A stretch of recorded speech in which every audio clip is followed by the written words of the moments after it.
ಹಿಂಗ ನಾವು ದಾರಿಲಿ ಹೋಗ್ಬೇಕಾದ್ರ ಒಂದು ಗೌರ್ಮೆಂಟ್ ಸ್ಕೂಲ್ನಾಗ ದೊಡ್ಡ ಫಂಕ್ಷನ್ ಮಾಡಕತ್ತಿದ್ರು. ಅದು ಸಂಡೇ ಏನಕ್ಕೆ ಫಂಕ್ಷನ್ ಮಾಡಕತ್ತಾರ ಅಂತೇಳಿ ನೋಡೋದಂತ ಬರ್ರಿ. ನೋಡಿಲ್ಲ ಎಷ್ಟು ಚೆನ್ನಾಗಿ ಮಾಡ್ಯಾರ ಅಂತೇಳಿ.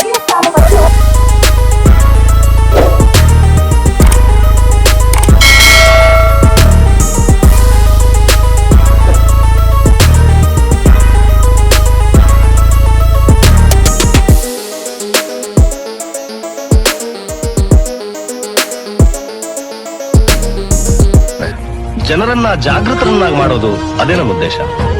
ಇಲ್ಲಿ ಬಂದು ನೋಡಿದಾಗ ಗೊತ್ತಾಯ್ತು ಇಲ್ಲಿ ಗುರುವಂದನ ಕಾರ್ಯಕ್ರಮ ಮಾಡಕತ್ತಾರ ಅಂತ ಹೇಳಿ. ಅಂದ್ರೆ ಹಳೆ ವಿದ್ಯಾರ್ಥಿಗಳು ಮತ್ತೆ ಊರಿನ ಗ್ರಾಮಸ್ಥರೆಲ್ಲ ಸೇರ್ಕೊಂಡು ಒಂದು ರೊಕ್ಕ ಹಾಕಿ ಸಾಲಿಗೆ ಬಣ್ಣ ಸುಣ್ಣ ಎಲ್ಲ ಬಳ್ದು ನೀಟಾಗಿ ರೆಡಿ ಮಾಡಿ ಹಳೆ ಗುರುಗಳನ್ನೆಲ್ಲ ಕರೆಸಿ, ಅಂದ್ರೆ ಯಾರ್ಯಾರೆಲ್ಲ ಸೇವೆ ಸಲ್ಲಿಸ್ಯಾರ ಈ ಸ್ಕೂಲ್ನಾಗ ಆ ಗುರುಗಳನ್ನೆಲ್ಲಾರನ್ನು ಕರೆಸಿ ಒಂದು ಸನ್ಮಾನ ಸಮಾರಂಭನ ಇಟ್ಕೊಂಡಾರ್ರಿ. ಅದಕ್ಕೆ ಗುರುವಂದನ ಕಾರ್ಯಕ್ರಮ ಅಂತಾರ. ನಾನು ಇವತ್ತು ನೋಡಕತ್ತಾನೆ ಈ ಗುರುವಂದನ ಕಾರ್ಯಕ್ರಮನ. ಅಂದ್ರೆ ಗೌರ್ಮೆಂಟ್ ಶಾಲೆ ಉಳಿಸ್ರಿ ಮತ್ತೆ ಗೌರ್ಮೆಂಟ್ ಪ್ರಾಪರ್ಟಿನ ಉಳಿಸೋ ಸಂಬಂಧ ಸುಮಾರು ಜನ ಅಂದ್ರೆ ಅಕ್ಕನೂ ಆಗಿರ್ಲಿ ಮತ್ತೆ ಪ್ರಕಾಶ್ ಅರ್ಕೆ ಆಗಿರ್ಲಿ ಇಂಥ ಹಲವಾರು ಸಮಾಜ ಸೇವಕರು ತುಂಬಾ ಅವ್ರ ಕಡೆಯಿಂದ ಆದಂತ ಸಹಾಯನ ಮಾಡಕ್ತಂದಾರ.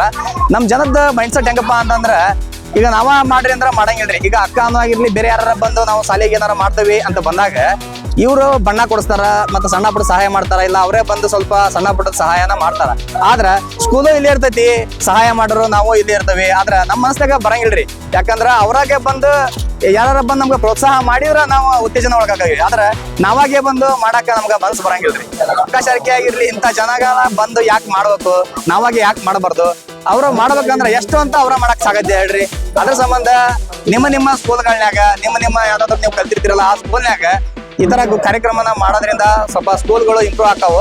ಅದ್ರ ನಾವು ಇಲ್ಲಿ ಇರ್ತೀವಿ. ಅವ್ರು ಯಾವ್ದೋ ಊರಿಂದ ಬಂದು ಇಲ್ಲಿ ಮಾಡ್ಲಿ ಅಂತೇಳಿ ಕಾಯ್ಬಾರ್ದ್ರಿ. ನೀವು ನಿಮ್ ಶಾಲ್ಯಾಗ ಏನೇನ್ ನಿಮ್ ಕೈ ಆಗಷ್ಟು ಮಾಡ್ರಿ. ಅಂದ್ರೆ ದೊಡ್ಡದು ಮಾಡಕ್ ಆಗದೆ ಇರ್ಬೋದು, ದೊಡ್ಡ ಬಿಲ್ಡಿಂಗ್ ಎಲ್ಲ ಮಾಡಕ್ ಆಗದೆ ಇರ್ಬೋದು. ನೀವು ಬೇರೆ ಕಂಪ್ಯೂಟರ್ ಕೊಡ್ಸೋದಾಗಿರ್ಲಿ, ಸಣ್ಣ ಪುಟ್ಟ ಪೇಂಟ್ ಬಳಸೋದಾಗಿರ್ಲಿ, ಟೇಬಲ್ ಕುರ್ಚಿ ಈ ತರದೆಲ್ಲ ತಂದು ಕೊಡೋದಾಗಿರ್ಲಿ, ಸಣ್ಣ ಪುಟ್ಟದ ಇದೆಲ್ಲ ಮಾಡ್ತಾ ಇದ್ರೆ ವರ್ಷಕ್ಕೊಂದ್ಸರಿ 2 ವರ್ಷಕ್ಕೊಂದ್ಸರಿ ಈ ತರ ಎಲ್ಲ ಸೇರ್ಕೊಂಡು ಗುರುವಂದನ ಕಾರ್ಯಕ್ರಮ ಏನಾದ್ರು ಮಾಡ್ತಾ ಇದ್ರೆ ಹಲವಾರು ಗೌರ್ಮೆಂಟ್ ಸ್ಕೂಲ್ಗಳು ಉಳಿತಾವು ಅಂತೇಳಿ ಹೇಳಕ್ ಇಷ್ಟಪಡ್ತೀನಿ. ಹೋಗೋಣಂತ ಬರ್ರಿ ಶಾಲೆಗೆಲ್ಲ ಏನೇನೆಲ್ಲ ಮಾಡ್ಯಾರ ಅಂತೇಳಿ ಕಂಪ್ಲೀಟ್ ಆಗಿ ನೋಡೋಣಂತ. ಹಂಗ ಇಲ್ಲೆಲ್ಲ ಹೊಸದಾಗಿ ಒಂದು ಗಿಡನಾಗೆಲ್ಲ ಉಯ್ಯಾಲೆಲ್ಲ ಕಟ್ಟಿ ಚೆನ್ನಾಗಿ ಮಾಡ್ಯಾರ, ಅದನ್ನು ನೋಡೋಣಂತ. ಇಲ್ಲೆಲ್ಲ ಪೇಂಟಿಂಗ್ ಇಲ್ಲ ಯಾವ ತರ ಪೇಂಟಿಂಗ್ ಮಾಡ್ಯಾರ ಅಂತೇಳಿ ಕಂಪ್ಲೀಟ್ ಆಗಿ ನೋಡೋಣ. ಇಲ್ಲೆಲ್ಲ ಸ್ಕೂಲ್ನಾಗ ಹಳೆ ಸ್ಟೂಡೆಂಟ್ಸ್ ಗಳೆಲ್ಲ ಊರ ಜನ ಎಲ್ಲ ಸೇರ್ಕೊಂಡು ಏನೆಲ್ಲ ಮಾಡ್ಯಾರ ಅಂತೇಳಿ ತೋರಿಸೋದಂತ ಬರ್ರಿ. ಗೌರವಿಸೋದು ನಮ್ಮೆಲ್ಲರಿಗೂ ಹೆಮ್ಮೆಯ ವಿಷಯ. ಈ ಕಾರ್ಯಕ್ರಮದ ಮಧ್ಯೆ ಬಿಡುವು ಮಾಡಿಕೊಂಡು ಈ ಶಾಲೆಯ HM ಒಬ್ರು ಒಂದೆರಡು ಮಾತುಗಳನ್ನ ಹೇಳಿದ್ದಾರೆ. ಅವ್ರು ಏನೇನೆಲ್ಲ ಹೇಳಿದ್ದಾರೆ ಅಂತ ಕೇಳ್ಕೊಂಬಂದ್ಬಿಡೋಣ ಬನ್ನಿ. ಬರ್ರಿ, ಇವತ್ತಿನ ಶಾಲಾ ಶಿಕ್ಷಕಿ ಆಗಿರ್ತಕ್ಕಂಥ ಮಂಜುಳಾ ಮೇಡಮ್ ಅವರು ನಮ್ಮ ಜೊತೆಗಿದಾರ. ಇನ್ನೊಂದು ವಿಶೇಷ ಏನಪ್ಪಾ ಅಂದ್ರ ನಾನ್ ಕೇಳ್ಪಟ್ಟಿದ್ದೇನಂದ್ರೆ ಇವರು ಇದ ಸ್ಕೂಲ್ನಾಗನ ಓದಿ ಇದ ಸ್ಕೂಲ್ನಾಗನ ಟೀಚರ್ ಆಗ್ಯಾರ್ರಿ. ಹೆಂಗ್ ಅನ್ಸತಿ ಅಂತೇಳಿ ಟೀಚರ್ನ ಕೇಳೋಣಂತ ಬರ್ರಿ. ನಮಸ್ಕಾರ ರೀ ಟೀಚರ್. ನಮಸ್ತೆ ಚೆನ್ನಪ್ಪ ಅವರೇ. ಇವತ್ತ ನಿಮ್ಗ ಹೆಂಗ್ ಅನ್ಸತ್ರಿ ಸಾಲಿ ಫಂಕ್ಷನ್ ನೋಡಿ, ಮತ್ತೆ ನೀವು ಇದ ಸ್ಟೂಡೆಂಟ್ ಆಗಿ ಈ ಗುರುವಂದನ ಕಾರ್ಯಕ್ರಮಕ್ಕೆ ಬಂದಿರಿ, ನಿಮ್ಗೇನ್ ಅನ್ಸತ್ರಿ? ನನಗೆ ತುಂಬ ಸಂತೋಷ ಆಗ್ತದೆ. ಯಾಕಪ್ಪ ಅಂತಂದ್ರೆ ನಾನಿಲ್ಲಿ ಪ್ರಾಥಮಿಕ ಶಿಕ್ಷಣವನ್ನು ಮುಗಿಸಿ ಉನ್ನತ ಶಿಕ್ಷಣವನ್ನು ಮುಗಿಸಿ ಇದೇ ಶಾಲೆಯಲ್ಲಿ ಸಹ ಶಿಕ್ಷಕಿಯಾಗಿ ಈಗ ಪ್ರಧಾನ ಗುರುಮಾತೆಯಾಗಿ ನಾನು ಕೆಲಸ ಮಾಡ್ತಾ ಇದ್ದೇನೆ.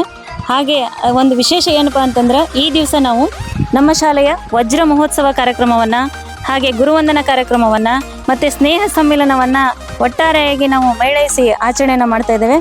ಇದು ತುಂಬ ಸಂತೋಷದ ಒಂದು ಸಂಗತಿಯಾಗಿದೆ ನನಗೆ. ಇನ್ನೊಂದು ವಿಚಾರ ಏನಪ್ಪ ಅಂತಂದ್ರೆ ಒಂದು ಯಾವ ವ್ಯಕ್ತಿನೂ ಸಹಿತ ಪ್ರತಿಭೆ ಇಲ್ಲ ಅಂತ ಹೇಳೋಗಿಲ್ಲ. ಯಾವ ಮಗುನೂ ಸಹಿತ ಯಾವ ವ್ಯಕ್ತಿನೂ ಸಹಿತ ಒಂದು ಖಾಲಿ ಹಾಳೆ ಅಲ್ಲ. ಪ್ರತಿಯೊಬ್ಬರಲ್ಲೂ ಒಂದು ವಿಶೇಷವಾದ ಕಲೆ ಇರುತ್ತೆ. ಆ ಕಲೆಯನ್ನು ವ್ಯಕ್ತಪಡಿಸ್ಕೊಳ್ಬೇಕಾದ್ರೆ ವೇದಿಕೆ ಬೇಕು. ಆ ವೇದಿಕೆಗೆ ಏನು ಬೇಕಪ್ಪ ಅಂತಂದರೆ ಸಹಕಾರ ಬೇಕು, ಸಹಭಾಗಿತ್ವ ಬೇಕು. ಆ ಎಲ್ಲ ಒಂದು ವಿಷಯಗಳು ಇಲ್ಲಿ ನಮ್ಮ ಶಾಲೆಯ ಆವರಣದಲ್ಲಿ ಮೇಳೈಸಿದಾವ. ಅದನ್ನೆಲ್ಲ ಹೇಳಲಿಕ್ಕೆ ನನಗೆ ತುಂಬ ಸಂತೋಷ ಆಗುತ್ತೆ. ಇವತ್ತೇನು ನಾವು ಆಚರಣೆ ಮಾಡ್ತಾ ಇದ್ದಾವಲ್ಲ ಗುರುವಂದನ ಹಾಗೂ ಸ್ನೇಹ ಸಮ್ಮೇಳನ ಮತ್ತು ವಜ್ರ ಮಹೋತ್ಸವನ, ಈ ಒಂದು ಕಾರ್ಯಕ್ರಮನ ಮಾಡಲಿಕ್ಕೆ ನಾವು ಅವಿರತವಾಗಿ 6 ತಿಂಗಳಿಂದ ನಾವು ಪ್ರಯತ್ನ ಪಡ್ತಾ ಇದ್ದೇವೆ.